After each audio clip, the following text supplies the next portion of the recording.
बापू नमस्कार। नमस्कार।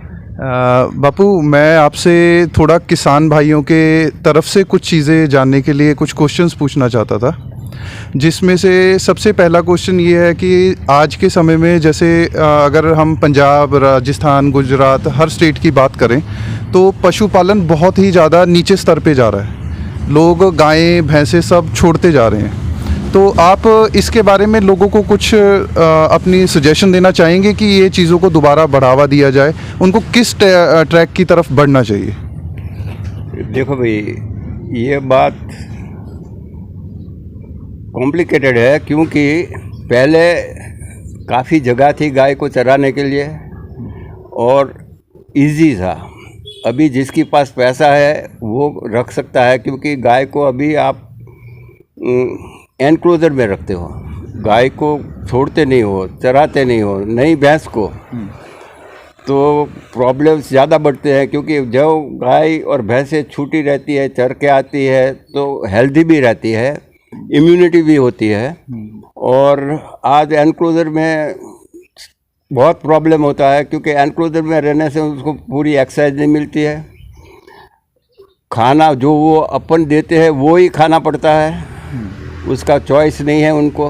बिल्कुल बिल्कुल। तो वो सब चीज़ें मिलने होने से अभी डिफ़िकल्ट हो गया है। जो जिसके पास ज़्यादा पैसा है वो इंफ्रास्ट्रक्चर बना सकता है और उसको ठीक तरह से संभाल सकता है। छोटी जगह वाले के लिए ये बहुत मुश्किल है।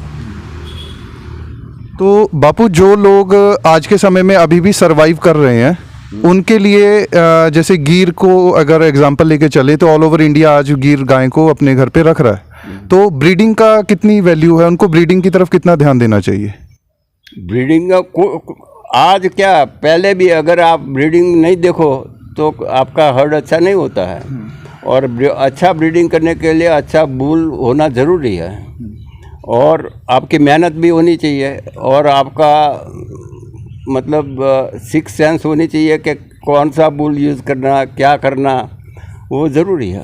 तो अगर किसी को सिलेक्शन करनी हो कि मेरे को किस तरीके के बुल की रिक्वायरमेंट है, तो उस गौपालक को किन चीज़ों को ध्यान में रख के एक बुल की सिलेक्शन करनी चाहिए? बुल सिलेक्शन तो आसान है क्योंकि सब किताबों में लिखा होता है कि कैसे सिलेक्शन करना जी। मगर अगर आपको और ज़्यादा माहिती होना है तो जिसकी पास अच्छा हड़ है उससे सलाह लेना ज़रूरी है। ठीक है। तो मतलब अगर हमें अपने हर्ड की कमियां ढूंढनी चाहिए पहले, और वो कौन सा बुल है जो उन कमियों को दूर कर सकता है, और एक स्पेशलिस्ट की हेल्प लेनी चाहिए उसमें। ठीक है। तो बापू, जो पुरानी गिर थी और जो आज नई गिर, जो नए पैटर्न चल रहे हैं, उनमें कितना डिफरेंस है, और पुरानी गिर बेटर थी या आज की गिर बेटर है? क्वेश्चन है आपका। पुरानी गिर प्योर थी, 100% प्योर थी। मतलब मैं बोल रहा हूँ 1945 से पहले प्योर थी। और थोड़ा बहुत क्रॉसिंग होता था अलग अलग ब्रीड के बीच में, मगर ज़्यादा नहीं होता था क्योंकि उसको ट्रांसपोर्टेशन नहीं था और एक जगह से दूसरी जगह बुल ले जाना वो सब थोड़ा डिफ़िकल्ट था, काफ़ी डिफ़िकल्ट था जी। और आज तो आसानी से आप दिल्ली से मद्रास ले जा सकते हो। बिल्कुल बिल्कुल। हाँ जी। तो पुरानी गिर की तरफ अगर अभी भी अगर कोई किसान चाहे, नई गिर ज़्यादा नंबर तो नहीं है मगर नई गिर अच्छी हुई है। ठीक है। इम्प्रूवमेंट देखते हो आप? इम्प्रूवमेंट हुआ है मगर नंबर में नहीं है, नंबर कम है। ठीक है। तो बापू, फिर अगर पुरानी गिर को, अगर हमने पुरानी ब्लड लाइंस को मेंटेन करना हो उसको व्यक्ति को, तो ये उसके लिए आज के समय में सही ट्रैक रहेगा कि जैसे मैं आज नए बुल्स को यूज़ कर रहा हूँ, पर सडनली मैं ये चाहता हूँ कि मुझे पुरानी गिर फोटोज़ देख के मैं उनकी तरफ अट्रैक्ट होना शुरू हो गया और पुराने बुल्स ढूंढना शुरू कर दिए, तो क्या वो सही ट्रैक रहेगा या नहीं? मुझे सही रहेगा, मगर पुराना बुल कैसे आप ढूंढोगे? पहले वो कोई सीमेन और वो तो था नहीं था, तो कोई फ्रीजिंग नहीं था, तो पहले का सीमेन आपको मिलना मुश्किल है। अगर मिलेगा भी, किसी ने किया होगा पहले से, मान लो कि 65 से शुरू हुआ ये, तो 2-4 बुल का मिलेगा आपको, नंबर ऑफ बुल्स नहीं मिलेगा। और अभी ना कुछ किसान ब्यूटीफाई ज़्यादा करने की तरफ ध्यान देते हैं और मिल्क को थोड़ा सा साइड पे रखते जा रहे हैं, तो ये किस हद तक उनकी बातें ठीक हैं? उनको ऐसा करना चाहिए या नहीं करना चाहिए? ब्यूटी सही बात है, beauty is very important in life. सभी, आई मीन ह्यूमन बीइंग लो और आप लो, घोड़े लो, गाय लो, भैंस लो, ब्यूटी इज़ वेरी इम्पोर्टेंट, मगर ब्रीड कैरेक्टर्स होना चाहिए, सब ब्रीड कैरेक्टर्स होना ज़रूरी है। ठीक है सर। और अगर ब्यूटी के साथ मिल्क को भी मेंटेन करना हो तो फिर आपको ब्यूटी के साथ कन्फर्मेशन बहुत ज़रूरी है, और इसमें मिल्क लेना है तो आपको प्रूवन बुल इस्तेमाल करना होगा। ठीक है। तो बापू, आप ब्राज़ील जाते रहते हो, आपने अपनी लाइफ में बहुत बड़े हर्ड को संभाला भी है, आपने स्टार्टिंग से लेके बहुत एक्सपीरियंस भी किए होंगे चीज़ों को, तो अगर ये कहें कि ब्राज़ील आज हमसे आगे कैसे क्यों है, और हम लोग आज भी 10-12 लीटर के लिए बहुत मेहनत कर रहे हैं, बहुत लड़ रहे हैं अपने आप से, अपने हर्ड के साथ, फिर भी हम 15 लीटर अगर टच कर जाते हैं तो हमारे लिए बहुत महान बात होती है कि हमने ऐसा किया। तो और उन्होंने 40 लीटर टच करके, 30 लीटर टच करके भी वो बड़े आराम से बैठे हैं, तो हम में और उनमें डिफरेंस कहाँ पे है सर? हम में और इसमें डिफरेंस ये है कि अपने वहाँ स्लॉटरिंग इज़ नॉट अलाउड, उनके वहाँ स्लॉटरिंग होता है। जो कम मिल्क वाले होते हैं उसको वो इरेडिकेट कर देते हैं, ठीक है। और दूसरी बात ये है कि कोई बोलता कि मैं 30 और 40 लीटर निकालता हूँ, वो सही बात नहीं है। ठीक है। गिर में अगर आप एवरेज गुड कंडीशन में रखो, उसको मैनेज करो, तो 15 से 20 लीटर होता है। ओके। एवरेज, इससे ज़्यादा थोड़ा मुश्किल है।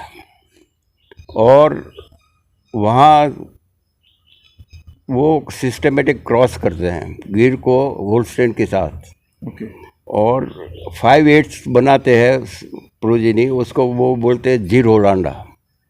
और जीर होलांडा आसानी से 50 लीटर 60 लीटर आराम से देते हैं। और हम गिर लैंडो को ही गिर समझ के इस चीज़ को मिसअंडरस्टैंड कर रहे हैं कि उनकी गिर, प्योर गिर 40 लीटर 30 लीटर दूध दे रही है। नहीं, प्योर गिर नहीं देती। ठीक है सर। प्योर गिर 40 लीटर दूध देती है। एक गाय 1000 में से देवे तो क्या होता, कोई फर्क नहीं पड़ता। और बापू, अगर आपका जो हर्ड है इसमें एवरेज मिल्किंग कितनी रहती है गायों की? एवरेज मिल्किंग करीब करीब 3500 इन 300 डेज टू 4000 रहती है। ये फर्स्ट लैक्टेशन का या एवरेज? एवरेज रहती है। एवरेज। ठीक है। और इतने बड़े हर्ड को आप संभालने के लिए क्या आप मेरे को किसान भाइयों को सस्ते में कोई फीड का वो बता सकते हैं कि अगर ये चीज़ें खिलाएं तो हेल्थ भी मेंटेन रहेगी, आपका दूध भी मेंटेन रहेगा और आपका खर्चा भी कम होगा? ये तो आपने मुश्किल क्वेश्चन पूछा, क्योंकि इसमें ये है कि खिलाना तो चाहिए, अच्छी चीज़ खिलाओ तो ज़्यादा दूध निकलेगी, मगर अच्छी चीज़ ऐसी होनी चाहिए। आमतौर पे ये लोग ज़्यादा खली देते हैं कॉन्सेंट्रेट्स में, ये कॉटन सीड की, तो ज़्यादा खिलाने से फर्टिलिटी प्रॉब्लम होता है। हाँ, तो वो अवॉइड करने के लिए, मिल्क के लिए वो अवॉइड करना चाहिए। मिल्क थोड़ा कम हो तो you should take it like that, manage like that. और बापू, आज ना मैं अभी कुछ ग्रुप्स में जुड़ा हुआ हूँ, व्हाट्सएप ग्रुप्स में, तो वहाँ पे कुछ किसान मतलब शायद एफिशिएंसी नहीं है उनकी, फिर भी वो कुछ पैसा उठा के मार्केट में से या जैसे भी अरेंजमेंट करके वो एम्ब्रियो प्रोग्राम करवाने के लिए, अपने हर्ड को बड़ा करने के लिए और एम्ब्रियो प्रोग्राम चलाने के लिए मतलब एक ट्राई करते रहते हैं कि किसी तरीके से हम एक बार में 10 गायें तैयार कर दें अपने फार्म पे। तो क्या उनको ये वाले रिस्क लेने चाहिए? एम्ब्रियो प्रोग्राम्स के उनको बेनिफिट्स मिलेंगे या नहीं? उन्हें सिंगल सिंगल करके आराम से आगे बढ़ना चाहिए? मेरे ख्याल से सिंगल करके आगे बढ़ना अच्छा है, क्योंकि उसमें खर्चा बहुत है एम्ब्रियो में। और दूसरी बात यह है कि आपके पास एक्स्ट्रा ऑर्डिनरी एनिमल है तो उसका एम्ब्रियो निकालो, एवरेज का निकालने से कोई मतलब नहीं। तो आराम से चलना चाहिए, अपना पैसे को बचा के उनका सेवा करो अच्छी, जो भी खड़ा। नॉर्मली लोग गुजरात आते हैं गाय खरीदने के लिए, तो मिल्क कैरेक्टर को जज करने के लिए एक गाय को देख के उसमें कैसे पहचान की जा सकती है कि ये गाय मिल्क वाली है या वही 5-4 लीटर दूध देगी? ये डिफ़िकल्ट तो है, मगर उसका कंफर्मेशन देखो। अगर गाय का कंफर्मेशन पीछे से चौड़ा और गर्थ ज़्यादा है तो आप अनुमान कर सकते हो कि ये दूध देगी। अगर front is more heavier than rear तो कम हो सकता है दूध।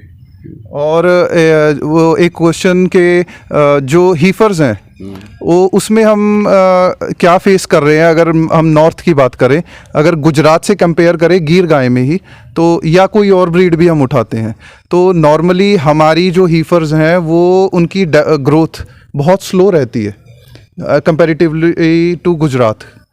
गुजरात में हीफर्स बहुत अच्छे स्ट्रक्चर के साथ, अगर यहाँ से हम ले जाके एक बछड़ी घर पे तैयार करें तो भी वो वैसी ग्रोथ नहीं पा पाती जैसी हम गुजरात में आके देखते हैं। अभी मैं घूम रहा हूँ गुजरात, मेरे को देखने को मिल रहा है और मैं बहुत हैरान होता हूँ इस चीज़ से। तो उसके लिए क्या एरिया मैटर करता है, या हमारी कुछ पालन पोषण में ही कमी है, या उसको दूध हम आप लोगों से कम पिलाते हैं? दूध तो हम तो ये अच्छा ग्रोथ के लिए 1 टीट ज़रूर देते हैं पूरा। चाहे वो गाय 5 लीटर दे या 15 लीटर दे, 1 टीट हम बछड़ा के लिए छोड़ते हैं फॉर गुड ग्रोथ। और दूसरी चीज़ ये है, soil is very important. Soil में मिनरल है और उसका चारा खिलाना पिलाना, कैसे क्या खिलाते हो वो भी काफ़ी। और शायद आपके वहाँ पंजाब में ठंड ज़्यादा है, तो कब आप ले जाते हो वहाँ, if it is born there तो थोड़ी कम तकलीफ होगी ग्रोथ में। मगर if it is not born there then वो थोड़ा लंबा टाइम लेगी ग्रोथ करने में। और एक बापू, नॉर्मली आपसे लोग पेडिग्री वगैरह पूछते हैं, आपसे गाय ले जाते हैं, प्रॉपर पेडिग्री की गाय ले जाते हैं, तो उनको क्या बेनिफिट है? और अगर कोई आदमी विदाउट एनी पेडिग्री गाय लेके जाता है तो उसको क्या नुकसान हो सकता है? पेडिग्री की क्या इंपॉर्टेंस है? आपने कई सालों की, 100 साल की करीब की आपके पास पेडिग्री है, आपने वो क्या सोच के मेंटेन की? और जो आदमी एक पेडिग्री वाली गाय खरीद रहा है वो क्यों खरीद रहा है? उसमें पेडिग्री की क्या इंपॉर्टेंस है? क्योंकि पेडिग्री में आपको पता है, आपको श्योरिटी मिलती है कि उसकी माँ कैसी थी, उसका नस्ल कैसा था, उसका बाप की नस्ल कैसी थी, वो कैसा दूध था, और 100% you know the what you are buying. और जो जिसकी पेडिग्री नहीं है तो देखने में खूबसूरत होती है मगर वो कचरा भी हो सकती है।